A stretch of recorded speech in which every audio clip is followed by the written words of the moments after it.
ပေးမျက်ရည်ကုန်ခံပြီးဒါပေမဲ့သူမငြီးရဲ့ပေပျောက်တော့သားမိုက်ဖြစ်တွေကိုခွင်လွတ်လျက်စီကြိုတဲ့သူအဖေသာလင်းသားမြတ်တာသာသမီတဲ့တေချူတဲ့အဖေဘဝဟာဒုက္ခတော့ကတွေကြောင့်ပေးချုံနေခြင်းဒီချိန်သာသမီအသီးတစ်ခုဝဲလာဖေဖေတွေ့သာသမီစုတောင်းမယ်ဒုက္ခတော့ကဆုံးထိန်မှုတွေ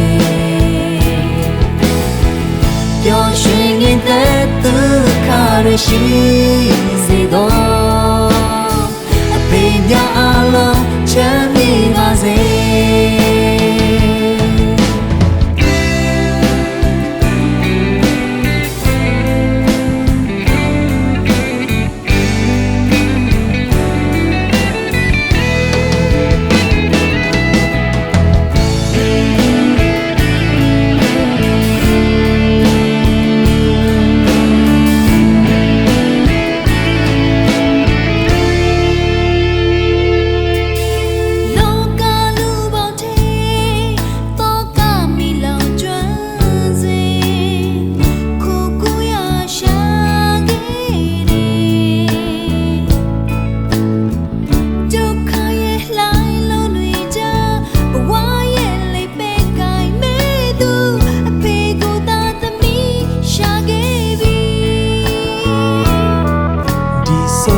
သားကြောင့်လေ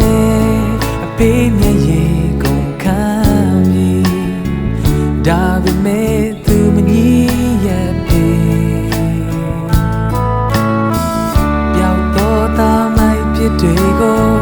ခွင်လွတ်လျက်စီကြိုတဲ့သူ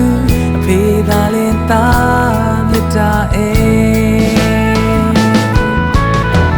သာသမီတွေ့တဲ့တေချူတဲ့အဖေဘဝဟာဒုက္ခတော့ကတွေကြောင့်ပိန်ချုံ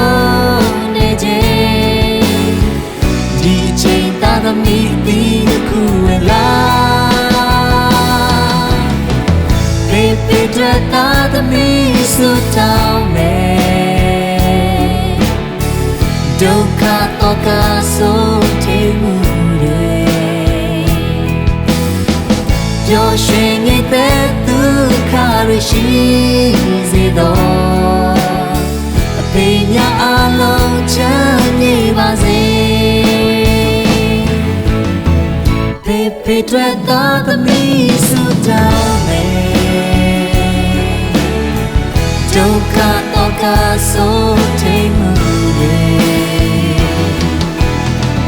ပျော်ရွှင်နေတဲ့ဒုက္ခတွေရှိစေတော့